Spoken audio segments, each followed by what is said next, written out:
It starts with one video. Maybe it's a clip of a skit or a podcast or a TV show or something. But whatever it is, it's supposed to be interesting. But then there's a second video. Something mindless but visually appealing. And then there could be a third video or a fourth, or a fifth, or a sixth. But you can't have too many videos or else it just looks ridiculous. But you're probably not focusing on any of them in particular, even if you don't want to look away from the screen. Because there's something compelling about multiple videos playing at once, even if deep down you kind of dislike it. But the thing is, if you take the other videos away and you leave yourself with the one main video, it might seem kind of boring and you might just swipe away. The truth is, multiple videos playing on the same screen can really keep your attention. But will this video keep your attention though? That's a different question. So why are there so many short form videos like this on the internet? You might even be mirroring what these videos do to you on screen now, except in real life. Researchers don't necessarily think that the format thrives because of shrinking attention spans. But chances are, when I play multiple videos like this at once, you probably don't want to look away from the screen, even if you find it annoying. So let's talk about it. Let's discuss sludge content. Generally, social media wants to keep people on their platforms for as long as possible. The longer somebody is on a social media platform, the more ads the social media platform can show that person, and therefore, the more money they can make. And social media platforms appear to love videos that show multiple things at once, which is often referred to as sludge content. Speaking very generally here, the higher a video's audience retention, which is the percent of a video the average person watches, the more a social media platform will push out a video because it keeps people engaged on their platform for longer, and therefore the social media platform can make more money. Let's take a look at the effectiveness of sludge content in real life.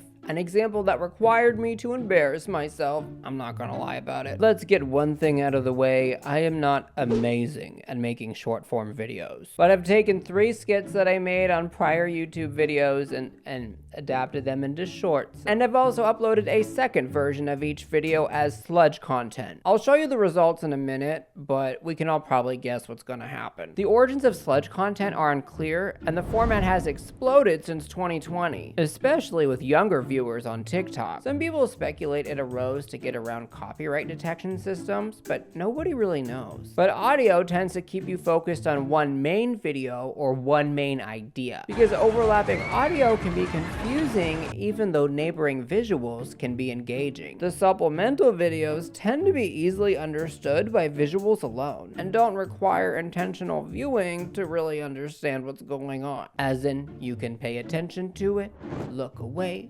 look back at it, look away, look back at it, and then you still know what's going on. Sludge content has received a lot of criticism since it's popped up. A lot of viewers feel like when they're watching it, their brains are turning to goo. Admittedly, I don't really love sludge content, but the effectiveness of its results speaks for itself. So let's take a look at the data from the skits that I uploaded as regular and sludge content. These skits are not very good. Come out here, Carl. Show the audience how ugly your hair is and do a twirl so we can judge you. No. With one of the videos I uploaded, the data was insufficient, but let's take a look at the other 2. As we can see, the sludge content versions of each skit definitely had improved performance. And just imagine how much better these numbers would have been if these were good skits. But why do people, especially younger people, engage with sludge content so much? Because, you know, it is kind of obnoxious. In 2015, Time magazine reported that people have shorter attention spans than goldfish. At the time of this video, that statistic has been reported to be untrue. And according to the research that I've found, attention spans are difficult to calculate. Psychologist Gloria Mark reported that in 2004, the average attention span for adults in the workplace was 2 minutes and 30 seconds, and now it's apparently down to 47 seconds. That's more than 2/3 of a decrease.